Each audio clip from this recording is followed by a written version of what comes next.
I used to believe I had the perfect life. My wife, Maria, and I had been together since college. We married young, built everything from scratch, and somehow, despite all odds, we made it work. We weren't rich, but we were happy. She left her job to stay at home after our son, Daniel, was born. I worked long hours to make sure they had everything they needed, and in return, I came home every day to warmth, laughter, and love. Maria had a soft smile that always made me feel grounded. She remembered the little things, my favorite coffee mug, how I liked my shirts folded, and which side of the bed I preferred. Our home was filled with laughter, mostly Daniel's. He had her eyes, but my stubborn chin, and his presence made everything feel complete. Weekends were sacred to us. I made pancakes while Daniel sat on the counter and Maria danced around the kitchen humming softly. We watched cartoons together, read stories before bed, and built pillow forts in the living room. Our bond felt unbreakable, not just as a couple, but as a family. I never saw any signs of distance. We shared everything, at least I thought we did. We still had those small moments, forehead kisses, inside jokes, late-night talks when the world went quiet. There was a natural rhythm to our lives, like a song we both knew by heart. Maria would look at me sometimes with eyes full of gratitude and love, and I believed her. I believed every "I love you," every smile, every soft brush of her hand against mine. There was no reason to doubt anything. Until one ordinary Saturday afternoon. Daniel and I were playing in the backyard, tossing a ball around. He giggled with every throw and drop. His laugh was pure, and in that moment, I felt like the happiest man alive. Then, casually, as he missed the ball and ran to get it, he said, "Uncle Mike showed me that trick too." I paused. "Uncle Mike?" I asked, trying to sound curious, not alarmed. "Yeah," he said, puffing his chest out proudly. "He comes when you're at work sometimes. He brings me toys and plays with me and Mommy." It hit me like a punch to the gut, but I kept smiling. I didn't want Daniel to notice anything was wrong. "Do you like Uncle Mike?" I asked. He nodded. "He's funny. And he hugs Mommy a lot. They laugh a lot." Something cracked inside me. Just a hairline fracture, but it was enough. I didn't jump to conclusions. I didn't panic, but a quiet dread settled in. I had never heard of this Mike. Maria had never mentioned him. Not once. I helped Daniel gather the toys and went inside, watching Maria from a distance.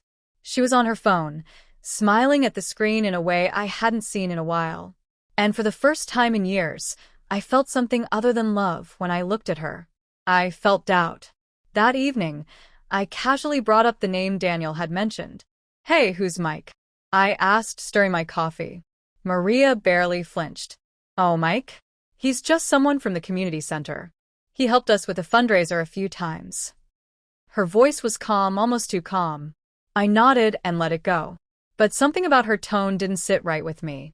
It wasn't what she said. It was how smoothly it came out, like she had rehearsed it.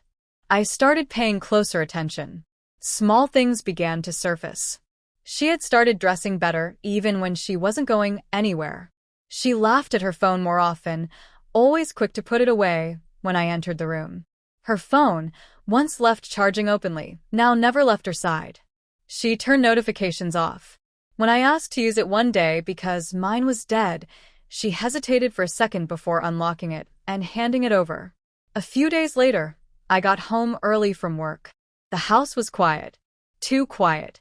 Maria was startled when I walked in, her phone in hand and cheeks flushed. "Didn't expect you back so soon," she said quickly, trying to sound casual. I kissed her cheek and said nothing. But my mind raced. Who was she texting? Why was she acting like she'd been caught? I asked Daniel again about Mike. This time he told me that Mike had helped him fix his toy car. "Mommy said not to tell you because you're too tired after work," he added innocently. I managed to smile and nodded, but inside, everything started to shift. I couldn't accuse her based on a child's words and a few strange coincidences. But I needed clarity. I needed to know the truth without a doubt. I installed a small camera in the corner of our living room, hidden behind a bookshelf. Not because I didn't trust her, I think deep down I already knew, but because I needed proof to silence the war inside my head. The following week, I acted normal. I laughed at dinner, helped with Daniel's homework, kissed Maria goodnight, and went to work every morning pretending everything was okay. But inside, I was drowning in suspicion. Every smile from her felt like a mask. Every word felt practiced. I reviewed the footage after 2 days. The first few clips were uneventful. But on the third day, I saw Maria open the door for a man I had never seen before. Tall, well-dressed, confident. Daniel ran to him happily, and Maria greeted him with a hug. Too long, too close. They sat on the couch, chatting like old lovers. She touched his arm often, laughed freely. I watched in silence. It wasn't just a friend. The way she looked at him, the way her body leaned in, it was all too familiar. It was how she used to look at me. My heart didn't race. It sank, quietly, deeply, without drama. She was cheating, and our son knew him. I sat there for hours, replaying the footage over and over, hoping I had misunderstood something, anything. But it was clear. The way she laughed with him, the way she touched his hand, how he kissed her cheek like it was normal, routine. This wasn't a mistake. It wasn't a one-time lapse in judgment. It was an ongoing relationship right under my roof, during my hours at work. The betrayal hit me hard, not just because she had been unfaithful, but because she involved our son in the lie. Daniel saw Mike as part of his life, someone who gave him attention and toys while I was out earning a living for them. That night, I didn't sleep.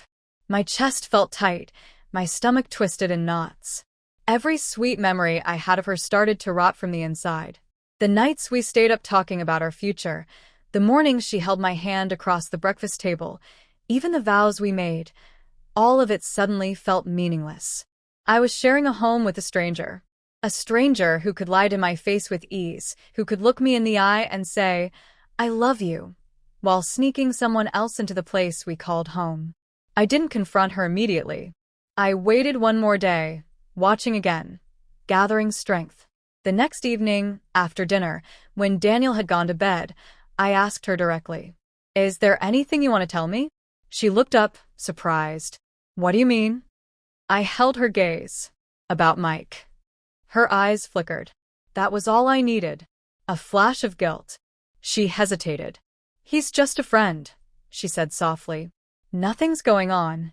I told her I had seen the footage. Her face went pale.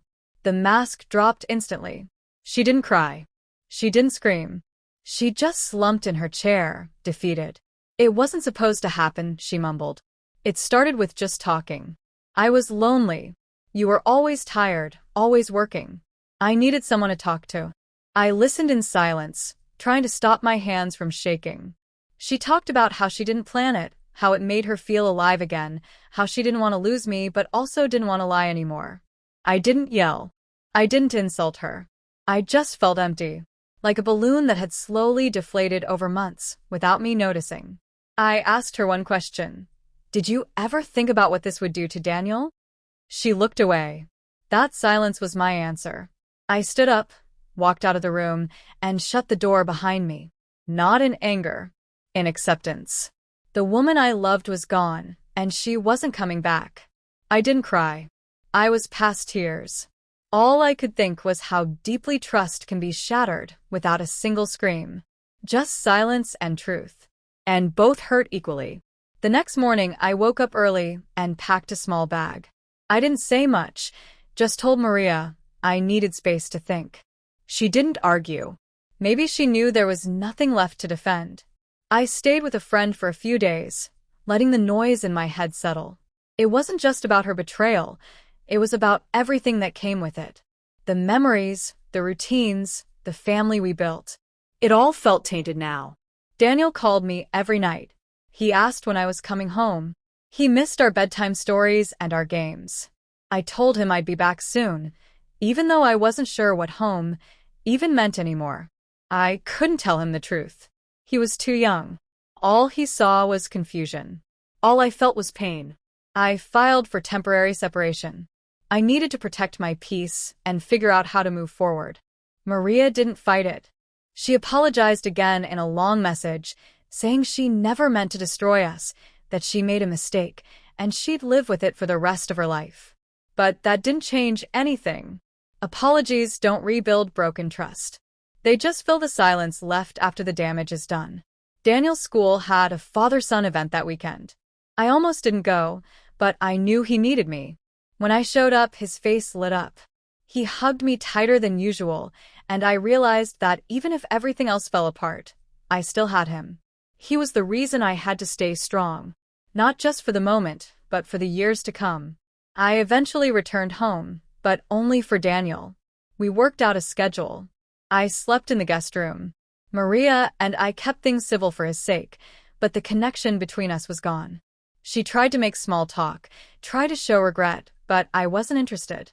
Love doesn't disappear overnight, but respect can vanish in a second. And once it's gone, there's no foundation left. In time, I focused on being a better father. I started leaving work earlier, spending more time with Daniel, listening more, laughing more. I didn't let my pain spill into his world. He deserved joy, even if his parents were fractured. I joined therapy quietly, learning how to process everything without letting it consume me. Healing isn't about forgetting, it's about surviving the memories without letting them define you. Eventually, Maria and I finalized the divorce. It was quiet, no courtroom battles, no dramatic scenes. Just two signatures and a long pause.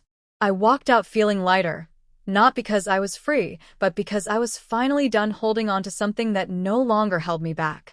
I never told Daniel the full truth. Maybe one day, when he's older, he'll ask, and I'll decide what he needs to know. But for now, he smiles when we're together. That's enough. I lost the love of my life, but I gained a new one, a deeper bond with my son. And that's what I chose to live for.